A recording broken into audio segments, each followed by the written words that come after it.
సంపూర్ణుడు సర్వకృపానిధి మన ప్రభు ఈ మేనంతయు మన కాచి కాపాడి ఆదరించి పోషించి ఈ నెల మొట్టమొదటి పునరుద్ధారణ మనకు తోడుకొని వచ్చిన మన ప్రభు అయినటువంటి యేసుక్రీస్తు వారి యొక్క ఘనమైన నామమునకు మహిమ కలుగును గాక.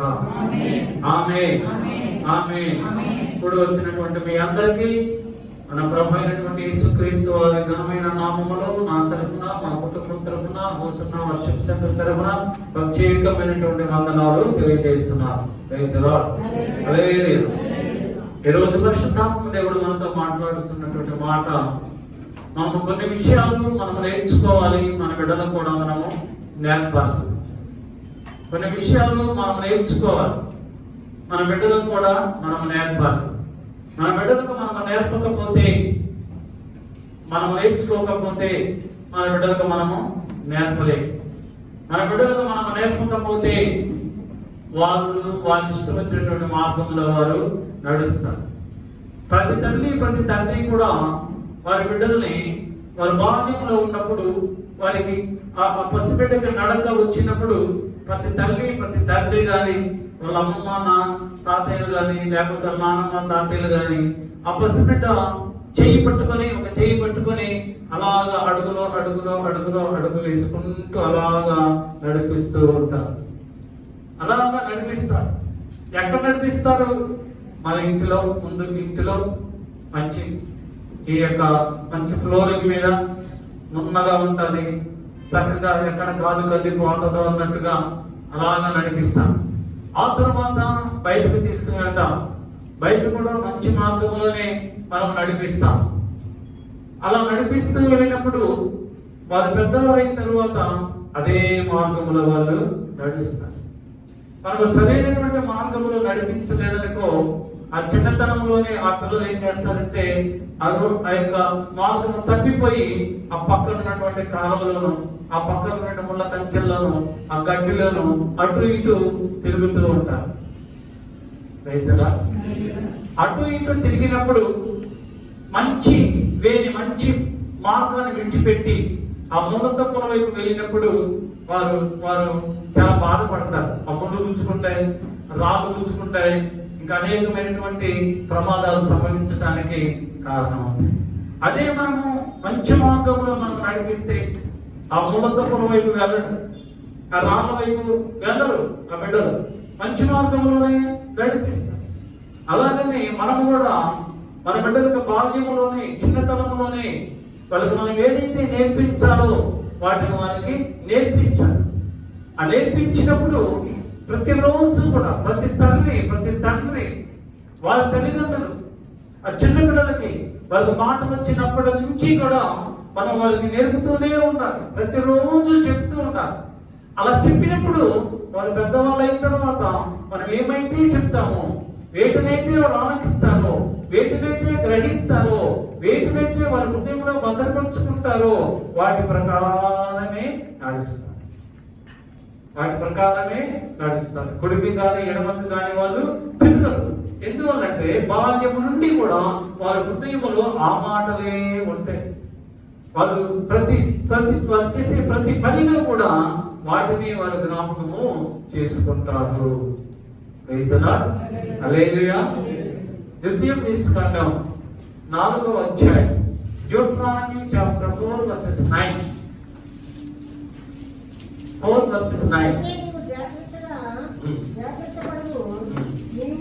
నీవు కన్నులారా చూచిన వాటిని మరువక ఉండునట్లును అవి నీ జీవితకాలమంతయు నీ హృదయములో నుండి తొలగిపోకుండునట్లును నీ మనస్సులో బహు జాగ్రత్తగా కాపాడుకును. నీ కుమారులకును వాటిని నేర్పుము. నీ కుమారులకును నీ కుమారుల కుమారులకును వాటిని నేర్పు. వేటిని నేర్పాలి? మన పిల్లలకి మనం వేటిని నేర్పాలి? ఏమి నేర్పాలి అంటే, నీ దేవుడైనటువంటి ప్రభువు, నీ దేవుడైనటువంటి యెహోవా నీ జీవితంలో, నీ పితరుల జీవితంలో, వారి పితరుల జీవితంలో నీ దేవుడు చేసినటువంటి గొప్ప కార్యములన్నింటిని గురించి, గొప్ప కార్యములన్నింటిని గురించి, నువ్వు పొందుకున్నటువంటి మేలును గురించి, ఆశీర్వాదముల గురించి, నీవు నమ్ముకున్న నీ దేవుడు ఏమై ఉన్నాడో, నువ్వు నమ్ముకున్న నీ దేవుడు ఏమి చేయగలడు, నువ్వు నమ్ముకున్న నీ దేవుని యొక్క సామర్థ్యం ఏంటో నీ బిడ్డలకు మీరు ప్రతిరోజు కూడా మన బిడ్డలకు మనము నేర్పించాలి. అందుకే అంటాడు, నీ కుమారులకు కూడా నువ్వు నేర్పాలి. అప్పుడు వారు ఆ మాటలని వారి హృదయంలో భద్రపరుచుకొని వాటి ప్రకారముగా జీవిస్తారు.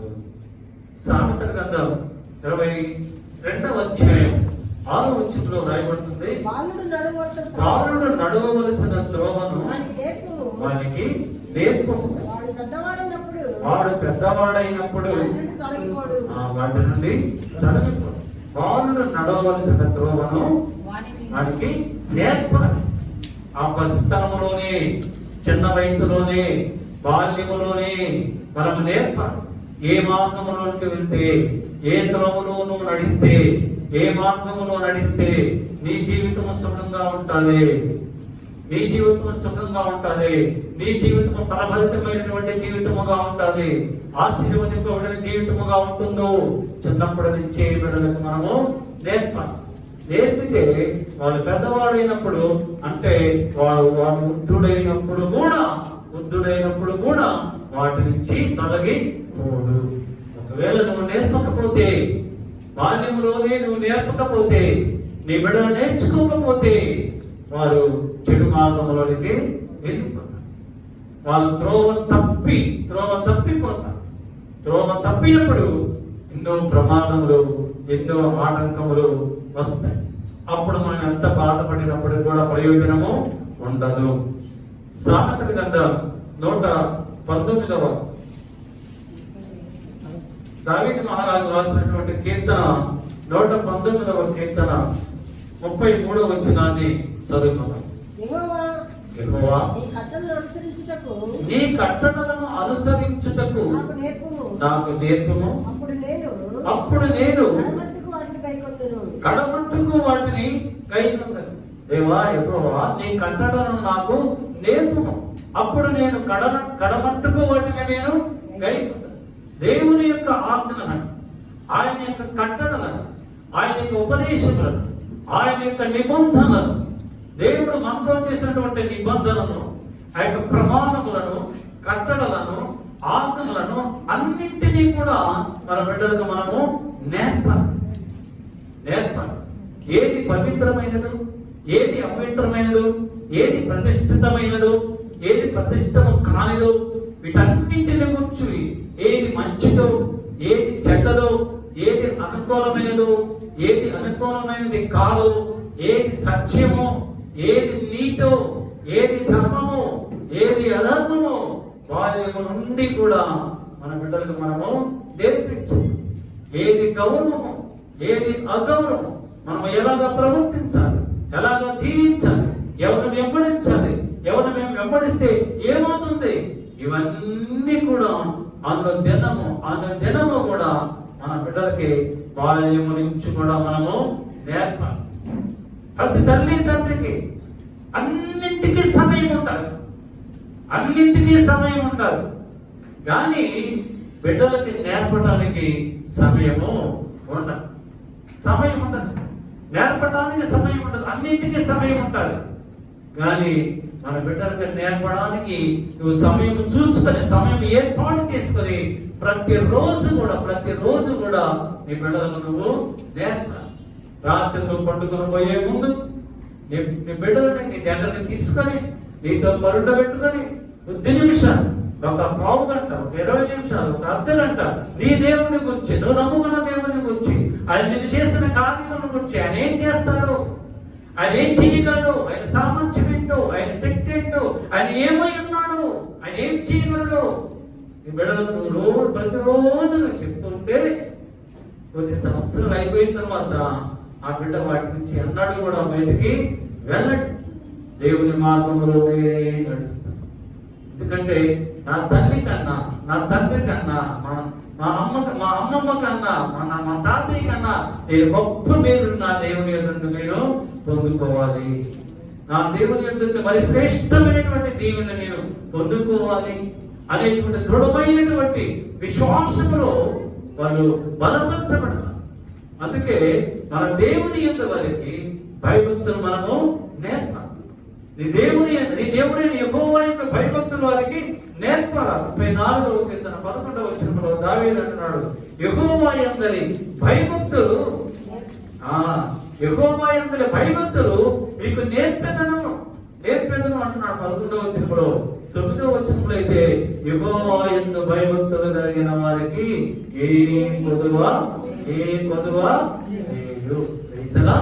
లేవయ్యా, బాల్యం నుండి కూడా ఈ బిడ్డలకు ప్రభుత్వ భయభక్తులు లేకపోతే వారికి ఏ కొదువ కూడా ఉండదు, ఏ లేమి ఉండదు, ఏ పొదువ ఉండదు. సమస్తము కూడా ప్రభువు సమకూరుస్తాడు. 2 3వ అధ్యాయం 31వ అధ్యాయం 13వ వచనంలో రాయబడుతుంది, మీరు బ్రతుకు దినములన్నీ దేవుడైన యెహోవాకు భయపడట నేర్చుకోండి. మీరు బ్రతుకు దినములన్నీ 31వ అధ్యాయం 13వ వచనంలో ఉంటారు. మీరు బ్రతుకు దినములన్నీ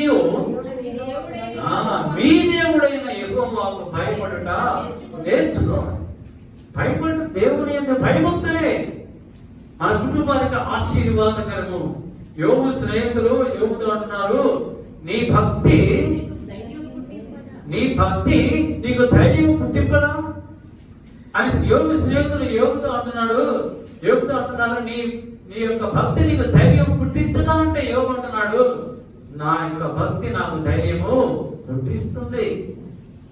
నా భక్తి నాకు ధైర్యం పుట్టించింది ఆల్రెడీ. నా దేవుని యొక్క భక్తి నాకు ఇచ్చేటువంటి ధైర్యం బట్టే నా బిడ్డలు, నాకున్న ఆస్తి సంపద, నా కుమార్తెలు అందరూ ఒక్క దినమునే చనిపోయినప్పటికీ నేనేమి కూడా బాధపడలేదు, ఏమి చింతించలేదు. నా భార్య వచ్చి నువ్వు చేయని నన్ను చేదరించుకున్నా, నా పని వాళ్ళందరూ కూడా నన్ను త్రోసివేసిన, నన్ను నిర్లక్ష్యం చేసిన, నా వారు ఎవ్వరూ నా దగ్గరకు రాకపోయినా, నా శరీరం నుండి చీములుగా బయటకు వస్తున్నా, నేను కోరుకుంటున్నా, నేను బాధపడుతున్నా, నన్ను అసహించుకుంటున్నా, నన్ను అవమానిస్తున్నా, నా భక్తి నాకు ఇచ్చినటువంటి ధైర్యం బట్టి నా దేవుడైన యెహోవా యందు నేను భయము కలిగి ఉన్నాను. యోబు యొక్క ధైర్యాన్ని దేవుడు తీసివేశాడా? యోబు యొక్క భక్తి యోబుకి ధైర్యం ఇచ్చింది కనుకనే దేవుడు యోబు యొక్క భక్తిని చూసి, భయాన్ని చూసి డబుల్ బ్లెస్సింగ్స్ యోబుకి ఇచ్చింది. నీ భక్తి కొంచెముగా ఉంటే దేవుని యొక్క నుండి కొంచెముగా దీవెనలు వస్తాయి. నీ భక్తి ఎక్కువగా ఉంటే ఎక్కువ దీవెనలు వస్తాయి. నీ భక్తి అధికముగా ఉంటే అధికమైనటువంటి దీవెనలు వస్తాయి. నువ్వు ఏ కొలతతో కొలుస్తావో అంటే నువ్వు ఎంత సమయము ప్రభువు కొరకు వెచ్చిస్తావో, ఎంత సమయము ప్రభువుకు విజ్ఞాపన చేస్తూ ఉంటావో, ప్రార్థన చేస్తూ ఉంటావో, ప్రార్థనలో గడుపుతావో, అంత అధికమైన దీవెనలు ఆశీర్వాదములు ప్రభు మనకి అనుగ్రహిస్తాడు. ఏదో ఎలాగా వచ్చి అలాగా ప్రార్థన చేసి ఎలాగా కొనుక్కొనిపోతే ప్రభు నన్ను ఆశీర్వదించమంటే ఎలాగా దేవుడు ఆశీర్వదిస్తాడు? మనం ఆయన సన్నిధిలో ప్రార్థించండి, కాన్సెప్ట్ చేయండి, కన్నీరు కాల్చండి, ప్రార్థన చేయండి, పాదాలు కడగండి. సమస్యలు అందరికీ ఉంటాయి.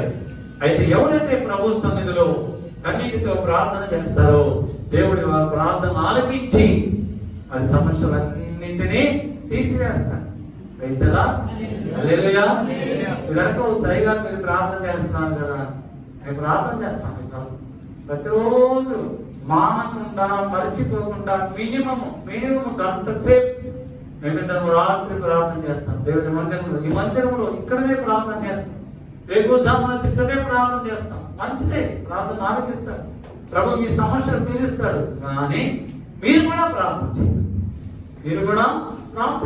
అప్పుడు మీ ప్రార్థన శక్తి, మీ ప్రార్థన ధూమము ప్రభు దగ్గరికి త్వరగా వెళ్ళిపో. అప్పుడు ప్రభు మిమ్మల్ని చూసి మీ సమస్యల్లో నుంచి సంపూర్ణంగా విడుదల చేస్తాడు. చేస్తారా? ఒకవేళ మన బిడ్డల్ని మనం మంచి మార్గములు, బాల్యములు మంచి మార్గములు మనము నడిపించకపోతే వారి జీవితాలు మహాభయంకరంగా ఉంటాయి. ఆ తరువాత మనం ఎంత బాధపడినప్పటికీ ప్రయోజనము ఉండదు. బైబిల్లో ఒక వ్యక్తి గురించి చెప్తాను, 5 నిమిషాలు చెప్తాను. మనందరికీ తెలుసు, యెహోషువాపాతు యెహోవా యందు యథార్థముగా ప్రవర్తించి యెహోవాను వెంబడించిన వాడు ఆసా యొక్క కుమారుడు. అయితే బైబిల్ రాయబడ్డది, అతడు స్థిరపడిన తరువాత అంటే తన సామ్రాజ్యాన్ని విస్తరించుకున్న తర్వాత, బంగారములు వెండి సమస్తమును సమకూర్చుకున్న తర్వాత, శత్రు భయాన్ని పోయిన తరువాత, ఇంకా నన్ను ఎవ్వరు ఏమీ చేయలేదు, నాకు కావాల్సిన సమృద్ధిగా ఉంది అనుకున్నప్పుడు ఒక చెడు ఆలోచన అతనికి వచ్చింది. ఎలాగా వచ్చిందంటే, ఇశ్రాయేలు రాజు అయినటువంటి ఆహాబు భయంకరమైనటువంటి విగ్రహారాధికుడు, దేవుడైన యెహోవాకు వ్యతిరేకముగా జీవిస్తున్నవాడు, బయలుదేవతను ఆరాధిస్తున్నవాడు. అతడు యెరూషలేముకి వచ్చాడు. యెరూషలేముకి వచ్చి యెహోషువాపాతు దగ్గరకు వచ్చి యెహోషువాపాతును అడుగుతున్నాడు. యెహోషువాపాతు, నీవు యథార్థవంతుడు అని నేను ఎరుగుతాను. నీ దేవుడు నిన్ను బహుగా ఆశీర్వదించాడు. అయితే నీవు నాకు ఉపకారము చెయ్యి అని అడిగాడు. యెహోషువాపాతు ఆ ఆహాబు యొక్క కుయుక్తిని గ్రహించలేక యెహోషువాపాతు అనుకున్నాడు, నాకేంటిలే అనుకున్నాడు. ఏమనుకున్నాడు? నాకేంటిలే అనుకుని ఆహాబుతో అంటున్నాడు, నీకేం కావాలో కోరుకో, నువ్వేం అడగాలనుకుంటున్నావు నన్ను కోరుకో అన్నాడు. అంటే ఆహాబు అంటున్నాడు, ఏమీ లేదు, నీ పెద్ద కుమారుడు యెహోరాముకి నా కుమార్తె వివాహం చేయాలనుకుంటున్నాను. ఈ వివాహం జరిగితే ఇశ్రాయేలీయులు, యూదా వారు అందరూ కూడా ఒకటైపోతారు, మనం అందరము సంతోషము ఆనందముతో ఉండవచ్చు, మనందరం కలిసి జీవిద్దాం అని అన్నాడు. అప్పుడు యెహోషువాపాతు అన్నాడు, ఏమన్నాడు? సరే అని తన పెద్ద కుమారుని ఆహాబు యొక్క కుమార్తెకిచ్చి వివాహము చేశాడు. ఈ రోజుల్లో చాలా మంది డబ్బు సంపాదించిన తర్వాత, స్థిరపడిన తర్వాత, ఆస్తులు, ఐశ్వర్యములు, ఉద్యోగాలు, అన్ని స్థలాలు, ఇల్లు, పొలాలు సంపాదించుకున్న తర్వాత అప్పటి వరకు ప్రభు కావాలి. ఆ తరువాత వాళ్ళ పిల్లల వివాహాల దగ్గరికి వచ్చినప్పుడు పర్వాలేదులే అని విగ్రహారాధనలకు ఇచ్చి పెళ్లి చేస్తారు. మరి విగ్రహారాధనలకు ఇచ్చి పెళ్లి చేస్తే ఆ పెళ్లి కుమార్తె వాళ్ళ అమ్మగారింట్లో బాల్యము నుండి తాను ఏమి నేర్చుకున్నదో, తన తల్లిదండ్రులు చూసి ఏమి నేర్చుకున్నదో, వాళ్ళు ఏమి నేర్పారో వాటిని అనుసరిస్తుంది. కానీ ఇప్పుడు కొత్తగా వచ్చినాయని చెప్పింది వింటారా? నిజమా? వింటారా? వినలా. ఆమె ఏం చేసింది? యెహోరాముకి వాళ్ళ విగ్రహారాధన నేర్చుకున్నాడు. అయితే ఒకరోజు మరలా ఆహాబు యెహోషువాపాతు కబురు చేసి, ఇదిగో నీవు నా ఇంటికి రా, మన ఇద్దరం కలుసుకుందాము, మాట్లాడుకుందాము, మన ఇద్దరం బంధువులు కదా అంటే యెహోషువాపాతు ఇశ్రాయేలు దేశం వచ్చాడు. ఆహాబు దగ్గరికి వచ్చాడు. వచ్చిన తర్వాత ఆహాబు యెహోషువాపాతుకి అన్ని మర్యాదలు చేసి చాలా కుయుక్తిగా అడుగుతున్నాడు. ఏమనంటే, ఇదిగో నేను రామోదర్ గారి మీదకి వెళ్ళి యుద్ధం చేసి, సిరియా మీదకి యుద్ధం చేసి ఆ రాజుని జయించాలని ఆశపడుతున్నాను. నేను ఒక్కడిని వెళ్ళినప్పటికీ జయించగలను, కానీ నీవు కూడా నాతో వస్తే నీవు నాకు సహాయం చేస్తే మనిద్దరము కలిసి సిరియా రాజుని జయిద్దాము అన్నాడు. వేసరా హల్లెలూయా. చూడండి, దుష్టుల యొక్క ఆలోచన ఎలాగా ఉండదు. దేవుని బిడ్డల్ని ఏ విధముగా మాయం చేస్తారు? మొట్టమొదటిగా యథార్థవంతుడు, నీతిమంతుడు, యెహోవా దృష్టికి యథార్థవంతుడైనటువంటి యెహోషువతో సున్నత లేని విగ్రహారాధకుడు బియ్యమొందాడు. ఆ తర్వాత యెహోషువపాతుని ఇంటికి పిలిచి మర్యాద చేసి, యెహోషువపాతుకి సిరియా రాజుకి ఏ పగ లేదు, ఏ శత్రుత్వం లేదు, వారిద్దరు స్నేహితులే. అయినప్పటికీ యుద్ధానికి పురికొల్పాడు. అప్పుడు యెహోషువపాతు అన్నాడు, సరే అయితే నువ్వెళ్తే ఏంటి, నేనెళ్తే ఏంటి, మన ఇద్దరము కలిసి వెళ్దాం అన్నాడు. అయితే యుద్ధానికి వెళ్ళబోయే ముందు ప్రవక్తని పిలిచి విచారిద్దామన్నాడు. అప్పుడు అహాబు తన దగ్గర ఉన్నటువంటి ప్రవక్తలందరినీ పిలిచి వాళ్ళని అడిగితే వాళ్ళని చెప్తున్నారు, అహాబు మీరు వెళ్ళండి, మీరు వెళ్తే మీకే జయం వస్తారు, దేవుడు మీ పక్షంగా యుద్ధం చేస్తాడు అని ఆ ప్రవక్తలందరూ కూడా చెప్పారు. చెప్తే యెహోషువపాతుకి అప్పుడు దేవుడు జ్ఞాపకం వచ్చాయి. అప్పుడు రాగా దేవుడు జ్ఞాపకం రాలా. అప్పుడు జ్ఞాపకం వచ్చి వీళ్ళందరూ ఎలా చెప్తున్నారు, వీళ్ళందరూ బయట ప్రవక్తలు కదా, అసలు యెహోవాకు ప్రవక్త లేడా ఇక్కడ అని ఇశ్రాయేలు రాజుని అడిగాడు. ఏంటి వీళ్ళందరూ చెప్తున్నారులే, నాకెంత డౌట్ గా ఉంది, యెహోవా ప్రవక్తలు చెప్పే వాళ్ళు ప్రవక్తలు లేరా అంటే అప్పుడు అహాబు అన్నాడు, ఒకడు ఉన్నాడు మీకాయా అని ఒకడు ఉన్నాడు, అయితే అతను ఇప్పుడు కూడా నాకు వ్యతిరేకంగానే చెప్తూ ఉంటాడు. అంటే యెహోషువపాతు అన్నాడు, అతన్ని తీసుకురండి అన్నాడు. అతను తీసుకొస్తూ ఉంటే ఎవరైతే తీసుకురావడానికి వెళ్ళారో ఆ వ్యక్తి మార్గమధ్యంలోనే ప్రవక్తతో మాట్లాడుతున్నాడు. ఇదిగో మీకాయా, నువ్వు చాలా జాగ్రత్తగా మాట్లాడు, ఎందుకంటే ఇప్పటికే బయలు ప్రవక్తలు అందరూ కూడా అహాబు రాజుకి పక్షముగా ఉండి యుద్ధంలో గెలుస్తాడు, దేవుడు ఇదేనని చెప్తూ ఉన్నారు. నువ్వు కూడా వెళ్ళి వాళ్ళు ఏం చెప్పారో అదే చెప్పు అన్నాడు.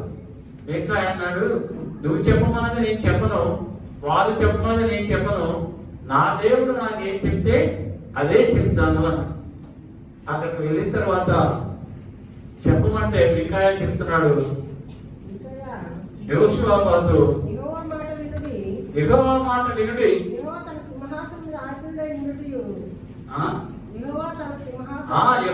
తన సింహాసనం మీద ఆసీనుడైనటయు పరలోక సైన్యమంతయు ఆయన కుడి ప్రక్కను ఎడవ ప్రక్కను నిలబడియుట నేను చూసి చాలా టైం అవుతుంది. మీకాయా వచ్చి యెహోషువపాతు అంటున్నాడు, నీకు జయం కలుగుతుంది, నీకు జయం వస్తుంది. అహాబుతో అన్నాడు, నువ్వు యుద్ధానికి వెళ్తావు, నువ్వు చచ్చిపోతావు అన్నాడు. అంటే ఇశ్రాయేలీయులు కాపలు లేని వారి వల్ల అయిపోతారు. అంటే రాజుగారు నువ్వు చచ్చిపోతావు అని చెప్పాడు. ఆ మాటకి ఆయన ఇశ్రాయేలు అహాబుకి మహా కోపం వచ్చేసి, నేను తిరిగి వచ్చిన తర్వాత నీ అంతు చూస్తాను, నేను తీసుకెళ్ళి తెరసాలలో వేయమన్నాడు. అప్పుడు మీకాయా అన్నాడు, నా అంతు చూడటానికి నువ్వు తిరిగి వస్తే కదా అన్నాడు. నువ్వు అంతు చూడటానికి నువ్వు వెళ్ళిన వాడు తిరిగి వస్తే కదా, నువ్వు రావు కదా, అంటే నువ్వు చచ్చిపోతావు అని చెప్పాడు. అయితే యుద్ధానికి బయలుదేరారు. ఎవరు? వ్యక్తులు ఇద్దరు యుద్ధానికి బయలుదేరారు చిరకాదు మీద. బయలుదేరిన తర్వాత యెహోషువపాతు మామూలుగా ఉన్నాడు ధైర్యంగా. ఈ యొక్క అహాబుకి డౌట్ వచ్చింది, ఏంటి యెహోవా ప్రవక్త నేను చచ్చిపోతాను తిరిగి రానంటున్నాడు, ఇదేదో తేడాగా అనిపిస్తుంది, ఎందుకైనా మంచిదని చెప్పేసి యెహోషువపాతు అంటున్నాడు, ఏకులు గారు మనం ఇద్దరం ఇలాగా చిరక రథం మీద రాజుగా వెళ్ళడం బాగాలేదు, మీరు రాజుగా ఉండండి, నేను సైనికుల డ్రెస్ తీసుకుంటాను, మీరు రాజుగా ఉండండి, నేను సైనికుల డ్రెస్ తీసుకుంటాను. చాలా కుయుక్తిగా ఒక సైనికునిలాగా బయలుదేరాడు. ఎందుకు సైనికునిగా ఉంటే ఆ సిరియా రాజుగారు యెహోషువపాతు రాజుగా నాకు చంపేస్తారు, నేను హ్యాపీగా ఇంటికి రావచ్చు అనుకున్నాను. దుష్టుల ఆలోచనలు అలాగనే ఉంటాయి, కానీ దేవుని ఆలోచన మరొక రకంగా ఉంటుంది. అప్పుడు ఇద్దరానికి వెళ్ళిన తర్వాత యెహోషువ యుద్ధంలోకి వెళ్ళిపోయిన తర్వాత శత్రువులందరూ కూడా యెహోషువ చుట్టూ ఊగారు, చంపేద్దాం. భయపడిపోయి యెహోషువ ప్రభా దేవా యెహోవా నీవే నాకు దిక్కు అన్నాడు. అప్పుడు వెంటనే ప్రభు ప్రార్థన ఆలకించి ఆ చుట్టూ ఉన్న వాళ్ళలో ఒక అతను అంటున్నాడు, ఆపండి, మీరు ఇతను చంపద్దు, ఇతను యోధారాజు, ఇతను యెహోషువ, ఇతను చెప్తారు, మీరు ఇజ్రాయేల్ రాజు కాదు, వదిలేండి యోధారాజు అయినా నాకు బాగా తెలుసు రాజు గారు, యోధారాజు మన యుద్ధానికి రాలేదు, వదిలేశాడు. యెహోషువ చావు తప్పి కన్నులట్టు పోయి బయటకు వస్తాడు. ఇజ్రాయేల్ రాజు ఆహాబ్ అనుకుంటున్నారు, నేను సైనికుడు కదా, ఇక నన్ను ఎవరు చంపరు, హ్యాపీ అనుకున్నాడు. కానీ ఇక్కడ బైబిల్లో రాయబడుతుంది, అప్పుడు ఒకడు రెండవ దినవృత్తాంతం 18వ అధ్యాయం 33వ వచనంలో ఉంటారు. అప్పుడు ఒకడు గురి చూడకయే తన ఇంటిని ఎక్కుపెట్టి ఇశ్రాయేలు రాజును అతని కవచపు బొందుల సందున కొట్టగా బొందుల సందును కొట్టాడు. ఆ రోజు సాయంకాలం పొద్దుగుంటే వేళ బిఫోర్ సన్సెట్ అతను అహాబు చనిపోయిన. అక్కడ మనం గ్రహించేది ఏంటంటే ఒకడు గురి చూడరా, గమనించి గురి చూడరా, ఆ సైనికుడు ఆహాబే, రాజు సైనిక వేషంలో ఉన్నాడు, అతను చంపాలి అని గురి చూసి అతను బాణము వేయలే, గురి చూసి బాణం వేయలేదు. గురి చూడకయే అంటే గురి చూడకుండా ఏదో అందరూ బాణం వేస్తున్నారు కదా అని తాను ఒక బాణం వేస్తే దేవుని యొక్క సంకల్పం ఎలాగా ఉన్నది, ప్రభు యొక్క సంకల్పం ఎలాగా ఉన్నది, ఆహాబు చనిపోవాలి. ఆహాబు ఇద్దరి కవచాలు వేసుకున్నాడు, శరీరం అంతా ఇద్దరి కవచాలు ఉన్నాయి. ఎక్కడ దెబ్బ తగిలిన ఆహాబు చనిపోడు, ఒక్క చోటే ఖాళీగా ఉంది. అది ఎక్కడంటే ఈ మధ్యలో ఆ బొందులు కట్టుకునే మధ్యలో కొంచెము స్థలం మాత్రమే ఉన్నది. అయితే దేవుడు గురి చూడుకునే అక్కడ బాణం వేసినప్పుడు దేవుడు ఆ బాణాన్ని సంధించి దాని మార్గమును మార్చి సూటిగా ఎక్కడైతే ఆ బొందుల సందులో అక్కడ గ్యాప్ ఉన్నదో ఆ గ్యాప్ లో ఆ బాణం వచ్చి తగిలింది. ఎవరు చేశారు ఈ కార్యం? ఎవరు చేశారు? ఆ సైనికుడుగా చేసింది దేవుడు చేశాడు. దేవుడు దాని దిశను మార్చాడు, దాని మార్గమును మార్చాడు. ఎప్పుడైతే ఆహాబుని ఎప్పుడైతే కొట్టు వేశాడో ఆ లిస్ట్ లో నుంచి బాణం అతను గుచ్చుకుంది, సాయంకాలం అతను చనిపోయాడు. బాల్యములోనే దావీదు మహారాజు అంటాడు 18వ కీర్తన 34వ వచనములో, నా చేతులకు యుద్ధము నేర్పువాడు ఆయనే, నా చేతులకు యుద్ధం నేర్పువాడు ఆయనే. ప్రభు యుద్ధం నేర్పుతాడు.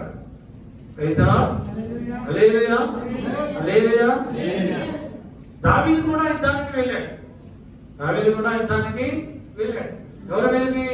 గొల్లియాతు మీద యుద్ధానికి వెళ్ళాడు. యుద్ధానికి వెళ్తే గొల్లియాతు ఇష్టం వచ్చినట్టు మాట్లాడాడు. అయితే దావీదు అంటున్నాడు, యుద్ధము యెహోవాదే, ప్రార్థన చేసుకుంటున్నాడు, దేవా యెహోవా యుద్ధం నీదే. ఈ మహాబలాఢ్యులా కనిపిస్తున్నాడు. అయితే సింహం నుంచి నువ్వే నన్ను కాపాడావు, వెలుగుబండ నుంచి నువ్వు నన్నే కాపాడావు, ఇంతగా నన్ను కాపాడిన దేవుడవు ఈ యొక్క గొల్లియాతు నుంచి కూడా నన్ను కాపాడి, ఇదిగో ఇప్పుడు నా ఒడిసెలు తీసుకుని అందులో ఒక రాయి పెట్టి నేను విసురుతున్నా. నిజంగా నా శక్తి వలన నా బలం వల్ల కాదు, నేను విసిరితే అది వాడికి తగ్గుతుందో తగదో కూడా తెలియదు. నీవైతే దాని మార్గం నిర్దేశించి అది సూటిగా వెళ్ళి అతని నొసట తగలాలి, వాడు బోర్లా పడాలి, నేను పరిగెత్తి వాడిని పట్టుకోవాలి, వాడి కత్తితోటి వాడి తల నరికి వేయాలి, కథ సమాప్తం అని ప్రార్థన చేసుకున్నాడు. చేసుకుని తన ఒడిసెలో రాయి పెట్టి ఎప్పుడైతే విసిరాడో దేవుడు వెంటనే ఆ రాతి మార్గమును మార్చి డైరెక్ట్ గా వెళ్ళి గొల్లియాతు నుదుట తగిలి. ఎక్కడ శరీరంలో ఎక్కడ తగిలినా వాడు పడడు, చావడు. ఎక్కడ తగిలితే వాడు ముందు బోర్ల పడతాడు. అక్కడే దేవుడు కొట్టాడు, వాడు పడిపోయాడు. దావీదు పరిగెత్తాడు, కత్తి తీసుకున్నాడు, వాడి కత్తి తీసుకున్నాడు, తలే నరికి వేసి వేసరా. హల్లెలూయా. దావీదు అంటున్నాడు, నా చేతులకు యుద్ధము నేర్పవాడవు నీవే. దేవుడు నేర్పితే అది ఏదైనా దేవుడు నేర్పితే అది శ్రేష్టమైనదిగానే ఉంటుంది, అది ఉన్నతమైనదిగానే ఉంటుంది. దాన్ని ఎవరు కూడా అపేక్షించలేదు. వేసరా. హల్లెలూయా, హల్లెలూయా, హల్లెలూయా. 2వ దినవృత్తాంతముల గ్రంథం 22వ అధ్యాయం 23 వచనం చదవండి. 22, 23.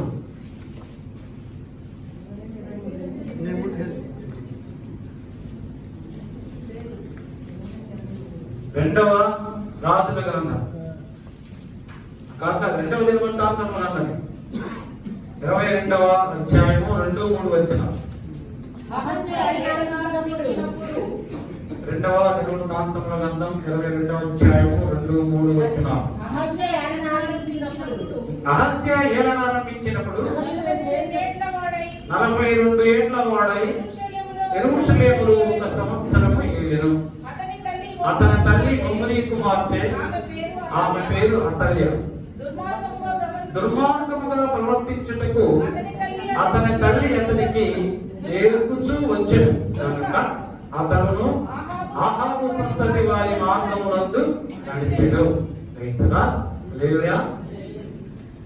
ఈమె అహస్య ఎవరంటే యెహోరాము యొక్క కుమారుడు. గమనించండి, యెహోరాము యొక్క కుమారుడు. యెహోరాము ఎవరు? ఆహాబు యొక్క అల్లుడు, యెహోషాపాతు యొక్క పెద్ద కుమారుడు. ఎప్పుడైతే ఆహాబు కుమార్తెను వివాహం చేసుకున్నాడో యెహోరాము విగ్రహారాధనకు వెళ్ళిపోయాడు. బలులు అర్పిస్తున్నాడు, అన్య దేవతలకు బలులు అర్పిస్తూ ఉన్నాడు. దేవుడైన యెహోవాకు వ్యతిరేకముగా జీవిస్తూ ఉన్నాడు. దేవుడు యెహోరామును చూసి, నేను నిన్ను ఎప్పుడో చంపేద్దాం అనుకున్నాను, నువ్వు చేసిన క్రియలను బట్టి నిన్ను చంపేద్దాం అనుకున్నాను, కానీ నీ పితరుడైన దావీదుకి ఇచ్చినటువంటి వాగ్దానం బట్టి సింహాసనం మీద ఒకరు ఉంచుతానన్నాను కనుక నేను ఉంచాను అని చెప్పి అతనికి కడుపులో తెలియని, అది ఏ వ్యాధి కూడా తెలియనటువంటి భయంకరమైనటువంటి వ్యాధిని పెట్టాడు. 8 సంవత్సరాలు పరిపాలించాడంటే 2 సంవత్సరాలు మహా వేదన పడి చివరికి ఆ పొట్టలో ఉన్నటువంటి ప్రేగులు వేలాడబడుతూ ఉన్నాయి. ప్రేగులు వేలాడుతూ ఉన్నాయి. గొప్ప వేదనతో భయంకరమైనటువంటి చావు చచ్చిపోయాడు. అతను చచ్చిపోతే అతని గురించి ఎవరు పట్టించుకోలేదు. అతని పితరులైనటువంటి దావీదుని వారి సంతానమును ఎక్కడైతే సమాధి చేశారో అక్కడ అతన్ని సమాధి చేయలేదు. ఏ కార్యక్రమాలు చేయలేదు, విడిచిపెట్టేశారు. ఇప్పుడు ఆ యెహోరాము కుమారుడే ఈ యొక్క అహస్య. తల్లి అతని ఆవిడేం చేసింది? బాల్యం నుండి కూడా దుర్మార్గము ఆలోచనలే దుర్మార్గుల మార్గములో నడిపించింది. అక్కడ రాయబడింది కదా, దుర్మార్గముగా ప్రవర్తించుటకు అతని తల్లి అతనికి నేర్పుచూ వచ్చింది. మరి అతను ఇంకా ఎన్నో భయంకరమైనటువంటి దుర్మార్గాలు చేశాడు. దేవుడు 1 సంవత్సరం ఉంచాడు, అతను కూడా తీసివేశాడు.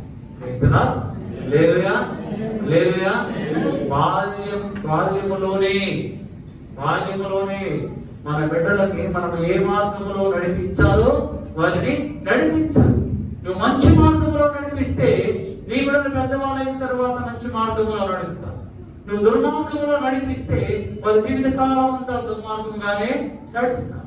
కనుక దేవుని బిడ్డలమైన మనము మన దేవుని యొక్క భయభక్తులు మన బిడ్డలకు మనము నేర్పాలి.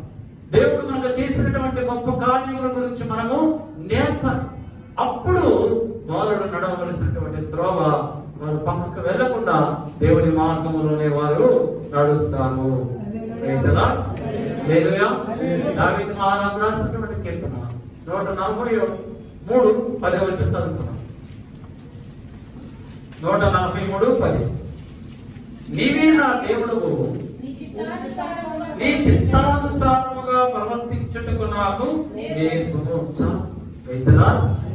దావీదు మహారాజు అంటున్నాడు, నీవే నా దేవుడు ప్రభువా, నీవే నా దేవుడు, నీ చిత్తానుసారముగా ప్రవర్తించడానికి నాకు నేర్పు. దావీదు అడుగుతున్నా, నీ చిత్తానుసారముగా ఎలా నడవాలో, నీ చిత్తం ఏమైనదో, ఎలా నడిస్తే నేను నీకు ఇష్టడిగా యథార్థవంతునిగా నీ దృష్టిలో నేను ఉంటాను, అది నాకు నేర్పు ప్రభువా అని అడుగుతున్నాను. మనం కూడా అడగాలి, ప్రభువా నీ చిత్తానుసారముగా ఎలాగా నడవాలో మాకు నేర్పు. ప్రతిరోజు కూడా, ప్రతి క్షణము కూడా, ప్రతి క్రైస్తవుడు కూడా మనం నేర్చుకుంటూనే ఉండాలి. ఇది ఒక క్రైస్తవ జీవితం, ఒక పాఠశాల లాంటిది. పాఠశాల మన ప్రభువే మనకు టీచర్, మన టీచర్ని, మన లెక్చరర్ని, మన ప్రొఫెసర్ని ప్రతిరోజు కూడా మనం అడగాలి, ఎలాగా నడవాలి, ఎలాగా నడవాలి, ఈ చిత్తానుసారముగా ఎలాగా నడవాలో నాకు నేర్పు అంటున్నాడు. అపోస్తలుడైన పౌలు చెప్తున్నాడు, తెస్సలోనికీయులకు రాసినటువంటి మొదటి తెస్సలోనికీయులకు రాసినటువంటి పత్రిక 4వ అధ్యాయం 3, 4, 5 వచనాల్లో ఎలాగా మనము ప్రవర్తించాలో, ఎలాగా మనం జీవించాలో, ఆయన చిత్తం ఏమిటో అక్కడ క్లియర్ గా, క్లారిటీగా రాయబడి ఉంది. మీరు పరిశుద్ధులగుటయే అనగా మీరు జారత్వములకు దూరముగా ఉండుటయే దేవుని చిత్తం. మీలో ప్రతివాడును దేవుని ఎరుగని అన్య జనుల వలె కామాభిలాష ఎందుకు కాక పరిశుద్ధత ఎందును ఘనత ఎందును తన ఘటమును ఎట్లు కాపాడుకునవలెనో అది ఎరిగియుండుటయే దేవుని చిత్తము. దేవుని చిత్తం ఏంటి?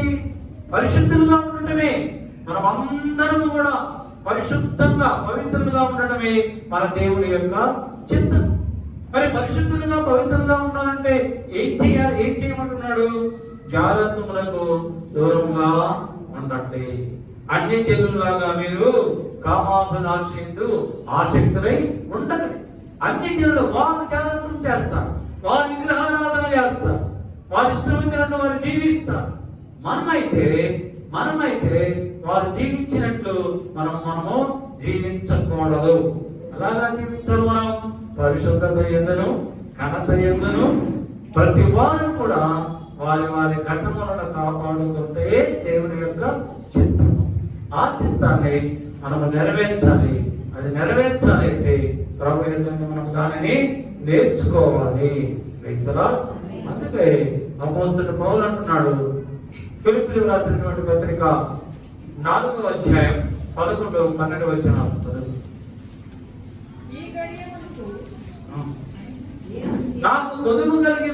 నాకు కొదువు కలిగినందున నేను ఈలాగ చెప్పుటలేదు గాని నేను ఏ స్థితిలో ఉన్నాను ఆ స్థితిలో సంతృప్తి కలిగి నేర్చుకుని ఉన్నాను. దేన స్థితిలో నెరుగుదును, సంపన్న స్థితిలో నెరుగుదును. ప్రతి విషయములోను, అన్ని కార్యములలోను కడుపు నిండియుండుటకును, ఆకలి గొరయుండుటకును, సమృద్ధి కలిగి ఉండుటకును, లేమిలో ఉండుటకును నేర్చుకొని ఉన్నాను. మనం కూడా ఇలాగనే నేర్చుకోవాలి. డబ్బులున్నా లేకపోయినా, ఆకలైనా, ఆహారం ఉన్నా లేకపోయినా, దేన స్థితిలో ఉన్నా, సంపన్న స్థితిలో ఉన్నా, ఉన్నతమైన స్థితిలో ఉన్నా, మంచి అధికారంలో ఉన్నా, అధికారము ఉన్నా లేకపోయినా, ఏమి లేకపోయినా దేవుడు మనకి ఇచ్చిన దానిని బట్టి, మనము కలిగి ఉన్న దానిని బట్టి మనము సంతృప్తి చెంది ఉండుట మనము నేర్చుకోవాలి. ప్రతి వారికి కూడా ఇది చాలా ప్రాముఖ్యమైనది. మనం నేర్చుకోవాలి. కొంచెం డబ్బులు ఎక్కువగా ఉన్నాయి కదా అని, బ్యాంక్ బ్యాలెన్స్ ఎక్కువగా ఉంది కదా అని, మన పెద్ద ఆఫీసర్ కదా అని, మన పెద్ద హోదా ఉంది కదా అని మన ఇష్టం వచ్చినట్టు అధికారము చలాయించుకోకూడదు.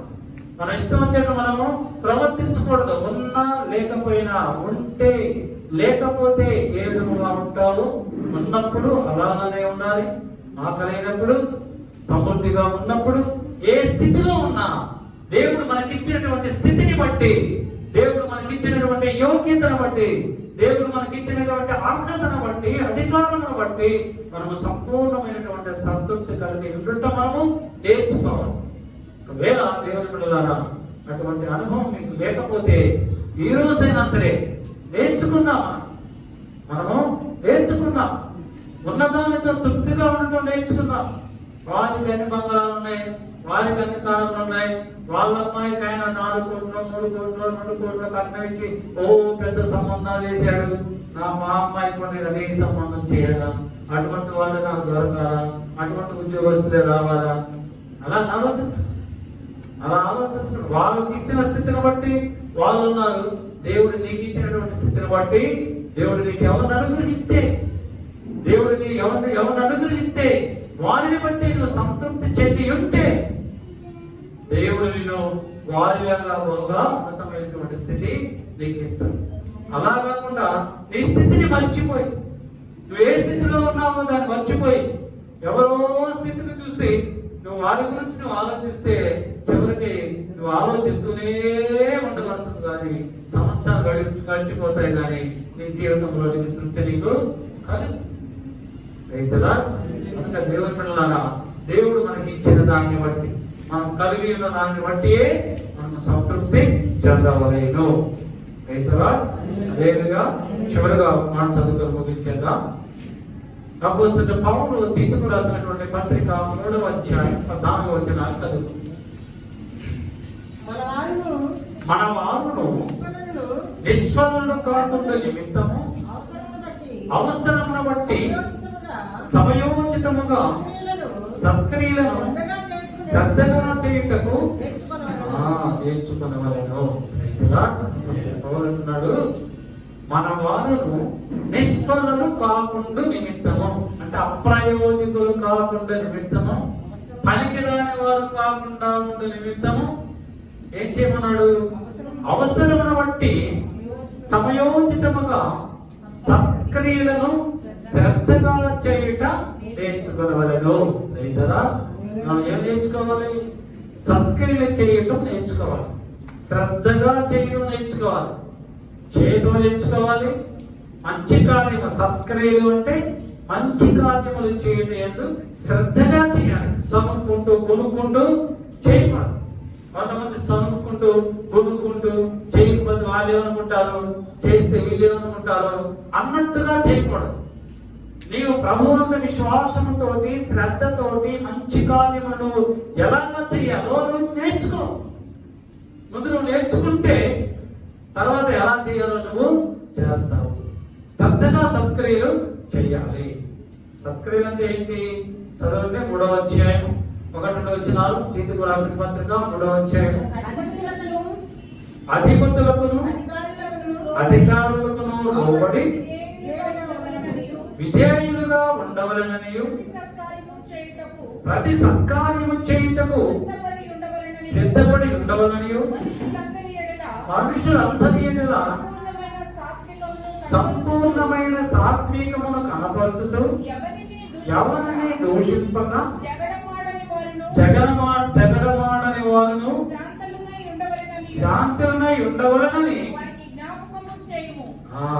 జ్ఞాపకము చేయము. సత్క్రియలు అంటే మంచి కార్యములు. ఏంటి మంచి కార్యములు? అధిపతులకు అధికారులకు లోబడి విధేయత కలిగి ఉంటారు. తరువాత మనుషులందరి ఎడల సంపూర్ణమైనటువంటి సాత్వికమును కనపరచాలి. సంపూర్ణమైన సాత్వికం మనుషులందరి ఎడల, పేదవారి ఎడల, ధనవంతుని ఎడల, చిన్నవారి ఎడల అంటే అడ్డంటల ఎడల, ఆఫీసర్ ఎడల, అలానే పేదవాళ్ళ ఎడల, డబ్బున్న వాళ్ళ ఎడల, డబ్బు లేని వాళ్ళ ఎడల, అందరి ఎడల కూడా ఏం చూపించాలి? సాత్వికమును చూపించాలి, కనికరము చూపించాలి, మంచి మనసు చూపించాలి, అందరిని సమానంగా చూపించాలి. డబ్బులున్న వాళ్ళు వస్తే ఒక రకంగా, డబ్బు లేని వాళ్ళు వస్తే ఇంకొక రకంగా మనము చూడకూడదు. సాత్వికముగా కనపరచుతూ ఎవరిని కూడా దూషింపకూడదు, జగడమాడకూడదు, దూషింపకూడదు. మనం ఏంటంటే మామూలుగా దూషించేస్తాం. మాట ఏం చేస్తాం? విసిరేస్తాం. మనం ఏమంటే మాట విసిరేస్తాం. అంతకంటే ఎక్కువ నేను మాట్లాడలేదు. రేజలా లేదయ్యా, మనం మాట్లాడకూడదు కదా, మాట విసిరేస్తాం. ఆ మాట వలన ఆ అవతల వ్యక్తులు ఎంత బాధపడతారో, ఎంత కృంగిపోతారో, ఎంత అవమానంగా ఫీల్ అవుతారో మనం ఆలోచించాం. మాట అనేస్తాం. అలాగే మనము అనకూడదు. వారి పేదరికాన్ని బట్టి వారి సహాయం కొరకు నా దగ్గరకు రావచ్చు, వస్తాను. వస్తే ప్రభువుని కలిగితే నువ్వు సహాయం చెయ్యి, లేకపోతే సహాయం చెయ్యదు, నా దగ్గర లేవు అని చెప్పి నువ్వు పంపించేయి, సమాధానంగా పంపించి. అంతేగాని మనకు అధికారం ఉందని, మన దగ్గర డబ్బులు ఉన్నాయని చూడంగా మనము చూడకూడదు. ఒకసారి దైవజనుడు కారులో వెళ్తూ ఉంటే సిగ్నల్స్ పడ్డాయి. ఆ సిగ్నల్స్ దగ్గర కారు ఆపాడు. ఆపితే ఒక వ్యక్తి పరుగున వచ్చి ఆ గ్లాస్ ఇలా కొట్టేసి డబ్బులని అడుక్కుంటున్నాడు. విషయం అడుక్కుంటుంటే ఆ యొక్క దైవజనుడు పక్కన డబ్బులు తీసుకొని అతనికి డబ్బులు ఇచ్చి అతను వెళ్ళిపోయిన తర్వాత ఆ దైవజనుడు పక్కన అతను అంటున్నాడు, అదేంటి గారు మీరు ఎందుకు అతను డబ్బులు ఇచ్చారు? మీరు ఆడికి 2 కాళ్ళు ఉన్నాయి, 2 చేతులు ఉన్నాయి, వాడు బాగానే ఉన్నాడు, అటువంటి ఒక సహాయం చేయకూడదు కదా, కష్టపడి పని చేసుకోమని చెప్పొచ్చు కదా అని. అప్పుడు ఆ దైవజనుడు అన్నాడు, బ్రదరు అలా కాదు, అతను దేవునికి సామర్థ్యం ఇచ్చినప్పటికీ తను తాను తగ్గించుకుని హీన స్థితిలో, ఎంత అవమానాన్ని భరిస్తూ హీన స్థితిలో భిక్షపడుకుంటూ వచ్చి అడిగాడు. అతనికి సహాయం చేయటం యుక్తమే. లేదుగా ఎందుకని చెప్తున్నానంటే మన చాలా మంది ఇలాగని ప్రవర్తిస్తారు. అలాగా ఉన్నాడు, ఇలాగా ఉన్నాడు, అది ఎందుకు ఇవ్వాలంటే దేవునికి ఇచ్చాడు కనుక ఇవ్వాలి. అది ఎంత తగ్గించుకొని అంతమంది అవమానం పొందుకుంటూ కూడా వచ్చి అడుక్కుంటున్నాడు. అందును బట్టి మనం సహాయము చేయాలి. నీవు సత్క్రియలు చేయటం వలన మంచి కార్యములు చేయటం వలన మనకేంటి ప్రయోజనం? మనకేంటి ప్రయోజనం? దేవుడు మనకి ఏమిస్తాడు? మీరు అన్ని చెప్పేది బాగానే ఉంది, మంచి కార్యాలు చేస్తే ఏం ప్రభు మనకి ఏమిస్తాడంటే చదవండి ఆదికాండం 4వ అధ్యాయం 7వ వచనంలో ప్రభు అంటున్నాడు కయ్యతోటి, నీవు సత్క్రియ చేసిన యెడల తల ఎత్తుకున్నావా? నీవు సత్క్రియ చేసిన యెడల తల ఎత్తుకున్నావా అంటే నీవు సత్క్రియ మంచి కార్యము చేస్తే దేవుడు నిన్ను తలగా ఉంచుతాడు. లేదా మీ అందరికి బాగా అర్థమైందా? దేవుడు మిమ్మల్ని తలగా ఉంచాలి అంటే మనం ఏం చేయాలి? సత్క్రియలు చేయాలి. రెండవది అపొస్తల కార్యములు 9వ అధ్యాయం 36వ వచనంలో అక్కడ ఒక స్త్రీ ఉంటారు. ఆమె తబిత అనేటువంటి స్త్రీ. ఆమె సత్క్రియలను ధర్మకార్యములను బహుగా చేసింది. సత్క్రియలు ధర్మకార్యములు బహుగా చేసింది. అయితే ఆమె కాయిలా పడి చనిపోయినప్పుడు అక్కడ ఉన్న వారందరూ కూడా అక్కడ సమీపంలో పేతురు ఉన్నాడని పేతుని అక్కడ పిలిపించి ఈ శవమును ఆ యొక్క మేడ గదిలో పరుండి పెట్టారు. అప్పుడు పేతురు వచ్చి ఆ శవం ముందు మోకాళ్ళుని ప్రార్థన చేసి తబిత లే అన్నాడు. తబిత లే అంటే ఆమె వెంటనే పేతురు చూసి లేచి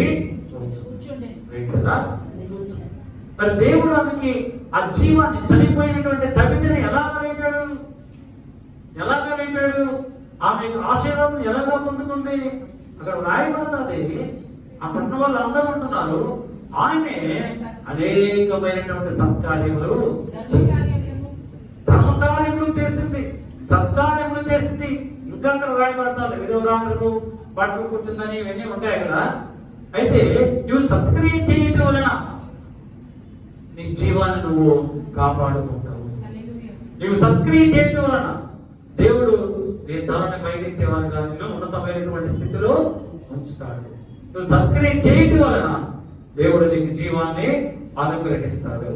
మూడవదిగా రోమీయులకు రాసినటువంటి పత్రిక 2వ అధ్యాయం 7వ వచనంలో అపోస్తలుడు పౌలు అంటున్నాడు, సత్క్రియను ఓపికగా చేయించు, మహిమను ఘనతను అక్షయతను వెతుకు వారికి నిత్య జీవం ఇచ్చును. హల్లెలూయా. నువ్వు సత్క్రియలు చేస్తే, మంచి కార్యాలు చేస్తే దేవుడు ఈ లోకంలో నీకు జీవాన్ని ఇస్తాడు, ఈ లోకంలో జీవిస్తాడు, తర్వాత పరలోకంలో కూడా నీకు నిత్య జీవాన్ని దేవుడు మనకి అనుగ్రహిస్తాడు. నాలుగవదిగా రోమీయులకు రాసినటువంటి పత్రిక 2వ అధ్యాయం 10వ వచనం రాయబడ్డది, సత్క్రియ చేయు ప్రతివానికి, మొదట యూదునికి గ్రీసు దేశస్థునికి కూడా మహిమయు ఘనతయు సమాధానమును కలుగును. హల్లెలూయా. మనం సత్క్రియలు చేస్తే మనకి ఏం కలుగుతుంది అంటే మహిమ కలుగుతుంది, ఘనత కలుగుతుంది, సమాధానం కూడా కలుగుతుంది. ఈ 4 ఆశీర్వాదములు బ్లెస్సింగ్స్ ప్రభు మనకి సమృద్ధిగా ఇస్తాడు. ఎందుకు? ఎవరైతే సత్క్రియలు చేస్తారో. మీకేం చెప్పాను? మీకు మొట్టమొదటిగా మీకు ఏం చెప్పాను? బాలుడు నడవలసినటువంటి బాల్యములోనే నీ దేవుడైనటువంటి యెహోవాను గురించినటువంటి ఆయన ఆజ్ఞలను, ఆయన ఉపదేశములను, ఆయన కట్టడలను మనము నేర్పాలి. రెండవదిగా దేవుని యందు భయభక్తులు మనము నేర్పాలి. మూడవదిగా ఆయన చిత్తానుసారముగా ఎలాగా నడవాలో మనము నేర్చుకోవాలి. మనము నేర్చుకుని మన బిడ్డలకు మనము నేర్పాలి. నాలుగవదిగా ఉన్నత స్థితి ఎందరో దీన స్థితి ఎందరో ఎలాగా ఉండాలో కూడా మనము నేర్చుకోవాలా. చివరిగా ఐదవదిగా సత్కార్యములు చేయడం ఎందు శ్రద్ధగా ఆసక్తి కలిగి ఉండాలి. ఇవి అన్ని కూడా ఎవరిలో ఉంటాయో, ఏ కుటుంబంలో ఉంటాయో ఆ కుటుంబం ఆశీర్వదింపబడుతుంది, ఆ సంఘము ఆశీర్వదింపబడుతుంది. ఇవన్నీ కూడా మీరు మీ హృదయంలో భద్రపరుచుకొని వాక్య ప్రకారం జీవించండి. ప్రభు మిమ్మల్ని, మీ కుటుంబాన్ని బహుగా ఆశీర్వదిస్తాడు. అటువంటి అనుభవం ప్రభు మీ అందరికీ అనుగ్రహించను గాక. ఆమేన్. తరలించండి, ప్రార్థన చేసుకుందాం. మహాపరిశుద్ధుడు, మహాకరుణుడు మా ప్రభువు మా యేసయ్యా, ఈ యొక్క జూన్ నెల మొట్టమొదటి దాని దాసులకు కాంతం మాట్లాడినటువంటి శ్రేష్టమైనటువంటి లేఖనం వినవాక్యములని బిడ్డల వారి హృదయంలో భద్రపరుచుకొని వాక్య ప్రకారం జీవించేటువంటి వారికి అనుగ్రహించి వేరే ఇసుకల ఘనత మహిమ ప్రభావం ముందుకు మరి యేసుక్రీస్తు వారి శ్రేష్టమైన నామమును బట్టి అడుగుతూ వేడుకొంటూ పొందుకొని ఉన్నాము మా పరమ తండ్రి. ఆమేన్. ఆమేన్. మన పరమ తండ్రి అయినటువంటి దేవుని ప్రేమయు మన ప్రభువు రక్షకుడైన యేసుక్రీస్తు వారి యొక్క కృపారక్షణ పరిశుద్ధాత్మ దేవుని అన్యోన్య సహవాసము సన్నిధి మూడు వచ్చినటువంటి సంఘ బిడ్డలందరికీ, ఇంకా రాలేకపోయిన వారందరికీ, వాక్యమును ప్రకటించిన దైవజనుల వారి కుటుంబములను, లోకములో ఉన్న పరిశుద్ధులను, యూట్యూబ్ ద్వారా వాక్యం వింటున్న వారందరికీ ఇప్పుడును ప్రభు రాకడ పర్యంతము సదాకాలము తోడైండును గాక. Amen. Amen. Amen. Praise the lord.